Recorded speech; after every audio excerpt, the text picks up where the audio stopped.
In marriage, people get used to it, Emily usually thought. First, an affair.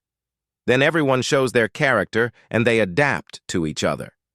Jake Anderson also had a long lapping process. They adapted to each other for 5 years.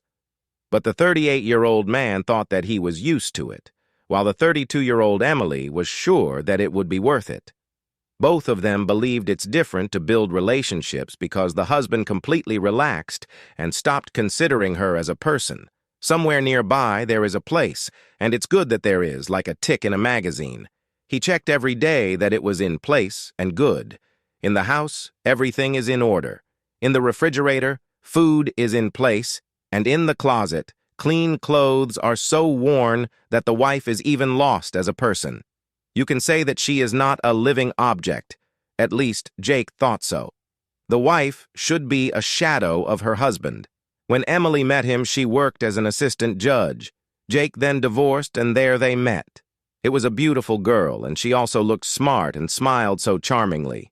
Then smiled and played a good joke with her when they got married. The husband flatly refused to let her go to work. Anyway, there will be someone who will seduce her. It is impossible not to succumb to her charm, Jake insisted, although Emily assured that she did not need anyone else. Jake did not listen to her. He knew that there are purposeful guys who will seek her at any cost. And in general, this is the same court. There are different criminal elements. I had to quit my job, then tried to get a job in other places where criminal elements would not appear. I did not always find reasons why I did not need to go there. I earn normally, the man said. Be happy that you have the opportunity to stay at home. Others only dream about it. Jake insisted that his wife should be grateful to him for this opportunity. I didn't want to upset him. I thought that he was doing everything possible that they care about. But the fact that she did not want to stay at home and preferred to work, she liked working. However, when her husband told her that she had listened to him and became a housewife, it began to dawn on her that he was not doing this to take care of her, but for himself. It was important for Jake to feel like the breadwinner and the main person in the family, so he didn't want his wife to work. But she took on this role and tried to be good, arranging the house, feeding, washing her husband, watching billboards out of boredom, learning new things. And when the apartment was being renovated, she became interested in design. And when she was left alone, she learned how to work in design programs. But my husband turned up his nose more and more. Everyone admired their family nest and modest, beautiful wife, and Jakey was completely different. He was proud only of his own merits, flaunted and belittled the role of his wife. She was just a tool doing everything that was told to her, especially when he was drinking. The same thing, the record, I'm in charge here. I earned everything. And it was very flattering when friends asked how it all turned out so that they did not quarrel. Money was enough. They lived on 2 salaries. No one saw what was hidden behind this beauty. My wife saved on herself so that everything was fine in the house. Emily rarely bought anything for herself. She hardly works anywhere. But the young woman would not mind buying new clothes, but her husband teased her. You still stay at home and only spend money, Jake said. Here I need it. I can't go to work every day in the same long braid. Emily was also not a given of true American traditions. Just a woman did not go to the hairdresser because my husband thought that it was expensive, but he likes long hair. Why cut it? And in general, you can make a bunch of different hairstyles for a change. You need to be proud that with such a braid. Emily was not happy with family life, but she patiently waited for her husband to notice her efforts and realize that without her, he was worthless. Because it was her merit to have such a cozy house and a neat husband, but in response to her concern, she received only grins, especially after she began to gain weight. Jake reproached that she was completely relaxed without doing anything. He did not notice at all that his wife was under constant stress because of his demands and statements in her address. He never praised or thanked her. Emily felt like a bad wife. One day they went to the store for winter shoes. one of the few cases when it was the wife who needed to buy something because the soles of old boots were gone and the approaching winter could not be ignored. They chose the boots themselves, and it was not a shame to look into the eyes of the sellers. Such an interesting pair of decently dressed, arrogant man and his wife, a gray mouse. They were ugly, but cheap. But Jake didn't say anything, only when with the same intention he looked at this scene as something unpleasant that Emily felt on herself. Her husband looked so nervous that she wanted to sink through the ground or at least finish it quickly to get out of here. But apparently, because of the stress, her leg cramped, as luck would have it. When you want to hurry, something happens, as if the universe specifically punishes for haste, and she did not wince from the pain and could not do anything. Only the leg began to jam and the infernal pain. The husband did not even come up, made a grimace, and defiantly hid behind the counter, and the store staff, noticing that the woman became ill, began to fuss around her. One girl started massaging her leg, the other ran for water. They even wanted to call an ambulance, but the leg started to let go, and the client said that everything was fine. As soon as the girls left, a disgruntled husband immediately approached her. "The fool arranged a circus here. He ran over his wife. It was so painful for me, I thought, you can't leave the house at all so as not to embarrass yourself." The unfortunate man continued to swear. "Let's get out of here immediately," and said that you just don't need these boots. "Wait, let me sit for a minute. Now he will let me go," the saleswoman's wife justified herself.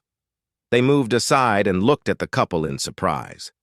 Her husband's behavior caused her a shock, but he behaved as if it was his wife who was shaming him. He didn't feel sorry for her at all. Jake smiled and said that his wife always puts on such, urged her to go faster to the exit, and so stayed late. Jake just needed to show his concern and belittle his wife. Emily limped behind him, trying to keep up, and he only accelerated his pace. It would not be so offensive if she really often arranged such concerts, but this was the first time, and it was unpleasant for her, which caused inconvenience to the girls in the store. If before he was just bragging about his success, now it was as if he was deliberately trying to humiliate her, and they looked at it condescendingly, saying that the husband is like a child. He indulges, wants to show how cool he is, but she thought that this is temporary. As soon as he should understand that he is behaving badly, he should get tired of it, he will amuse his ego and then become kinder.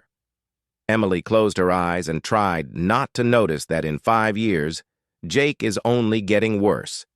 She expected I was even more arrogant, but to look at the situation soberly from the outside, you need a lot of stress or a kick, and they did it. But completely unexpectedly, and nothing extraordinary happened, the usual friendly gatherings, but already Jake allowed himself too much. And this was the last straw because of which patience was overflowing. Neighbors came to visit them, and Jake, in his manner, again began to mock his wife. This time, he wanted to show how cool he makes a lot of money, and his wife only spends it. "Tell me how much I have money?" She nodded, not to her husband, while he scratched his tongue. She was setting the table. "Well, come on. Tell us about your female life on her husband's neck." Jake mocked her, pulling her apron, and then the wife could not stand it, and she broke down. The husband was stunned when instead of a submissive wife, he saw a completely different woman. This time she was not to blame. She smiled, translated the whole joke, and praised him, but showed her character. She decided to put an end to this and stop her husband's attempts to make a fool of her. She hit the table with her palm, bent over her teeth, and she said, "I'll show you where I spend my money, and then you can tell your friends what you can spend your money on." Then Emily opened up. She took out an envelope from there, opened it, and threw it to her husband on the table, shield, and continued in a calm tone. "Count who pays for all this while I collect my things." According to her, the husband looked at a couple of pieces of paper with disdain and then threw them aside. The wife, meanwhile, took the bag, opened the closet, and began to put it. It was the first time they saw Emily in such a mood. It was also a shock for her husband. but he didn't show it, saying that he was making a fool of himself. Then calmed down, couldn't stand it, and started shaking him by the neck and shoulder. They say, "Apologize, stop her." But Jake was even more angry. Yes, she went to spit. He's dragging around somewhere. You see, he works part-time ass. The neighbor's wife even oik nula from this phrase, and they even more actively began to collect her husband's bag. You can see that the theater does not end. They started sorting checks, and what are these checks? He brushed them off the table from the brothel. Yes, married wife. The pieces of paper flew to the floor, and together with them accidentally touched a plate of sandwiches. The wife calmly replied, without turning to her husband, that these were funds from the account of her grandmother. Jake giggled as he explained to his friends that his wife's grandmother had also lost her mind. She had been lying in a coffin for a long time. But Emily said that her grandmother left her an inheritance, and her husband's $30,000 was not even enough for food. He would not be sitting at the table right now, would not eat salami and baked fish.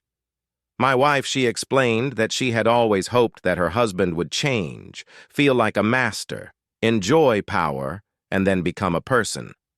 Emily smiled sadly, but in vain she hoped that her husband would not believe her. "If you didn't tell me, you're lying, so tell me right away. You'll get a freebie and let everything go by itself, and I wanted you to become a man yourself," said Emily and left. Thank you to her husband. I quickly collected everything, and my husband sat down as if lowered and could believe that his wife, for a whole year I hid from him, that there was nothing wrong. There was more money left, and the food became more diverse. He was proud of himself. And now, in front of his friends, he was taken away. My husband could not become a man before, and now there is an incentive, and he tried to get my wife back, but it was too late. Emily filed for divorce and didn't want to go back. I should have used the chance earlier. Now, of course, when there is a lot of money, she can grovel in front of her, but she doesn't need it. About the fact that my grandmother had a lot of money, even Emily doesn't. I knew that Emily could like herself, bought a house by the sea, drank vitamins, lost weight, moved away from such a happy family life, and began to live for herself, not in vain studied interior design, soon found. She worked as a designer and did her favorite thing, but continued to live modestly. The rest of the bequeathed money lay in the bank. She herself earned quite well. She was not going to get married in the near future. Perhaps she would leave later, but for now, she looked at men with caution.